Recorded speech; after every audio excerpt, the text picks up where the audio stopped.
Hey everyone, welcome back to our channel, where we dive deep into the crossroads of history, faith, and the mysteries that have shaped our world. Today I want to take you on a journey into one of the most intriguing intersections of history and faith, the messianic prophecies about the crucifixion. These ancient predictions have fascinated scholars, believers, and skeptics alike for centuries. Now, what's wild is that, centuries before Jesus was even born, ancient Hebrew scriptures seem to point forward to a very specific kind of suffering and death. These texts, written in a world vastly different from ours, contain details that many find eerily similar to the events described in the New Testament. So, let's dig into some of the most compelling passages. We'll look at the words, the context, and why they've sparked so much debate and wonder over the years. First up, Psalm 22. This was written by King David around 1,000 years before Jesus. Imagine that, a millennium before the crucifixion, these words were already on parchment. Listen to this. They pierce my hands and my feet. This line has echoed through the ages, stirring curiosity and faith in equal measure. And then, they divide my garments among them and cast lots for my clothing. These aren't just poetic phrases, they're vivid images that seem to foreshadow a very particular event. Sound familiar? That's exactly what the Gospels say happened during the crucifixion. The Roman soldiers cast lots for Jesus' clothes, fulfilling what many see as a direct prophecy. And get this, crucifixion hadn't even been invented yet.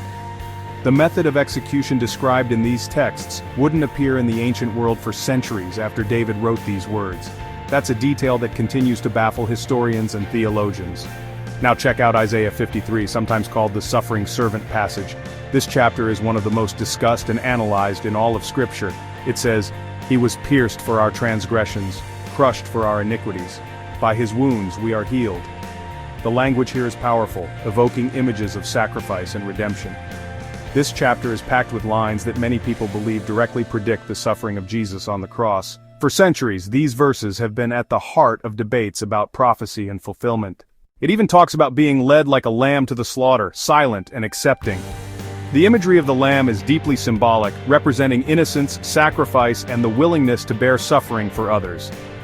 Let's not forget Zechariah 12:10. "They will look on me, the one they have pierced, and mourn for him as one mourns for an only child." That's pretty specific.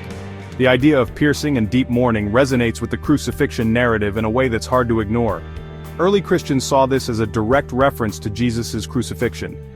For them, these ancient words were not just history, they were confirmation of a divine plan unfolding. But what's the takeaway from all this? Why do these connections matter, and what do they mean for us today? Whether you read these passages as prophecy or as incredible poetry, there's no denying the uncanny connections. The parallels between ancient texts and later events invite us to look deeper, to question, and to wonder. For people of faith, these links strengthen the belief that Jesus' death was part of a bigger divine plan. They see these prophecies as evidence that history is guided by something greater, that every detail has meaning. For skeptics, it raises questions about interpretation, history, and coincidence. Are these connections real? Or are we reading meaning into the past with the benefit of hindsight? Either way, I think it's incredible that texts written centuries apart continue to spark discussion today. The conversation is ongoing, and every generation brings new perspectives to these ancient words. So next time you hear about the crucifixion, remember, there's a whole backstory stretching deep into ancient times, woven through the words of prophets and poets. These stories connect us to the hopes, fears, and questions of people who lived thousands of years ago. What do you think? Are these coincidences, or is there something more? Do these ancient prophecies still speak to us today, or are they simply echoes of a distant past? Drop your thoughts in the comments. And if you want to keep exploring history, faith, and the mysteries of the past, don't forget to subscribe. Thanks for watching. I can't wait to hear your perspectives and continue this journey together.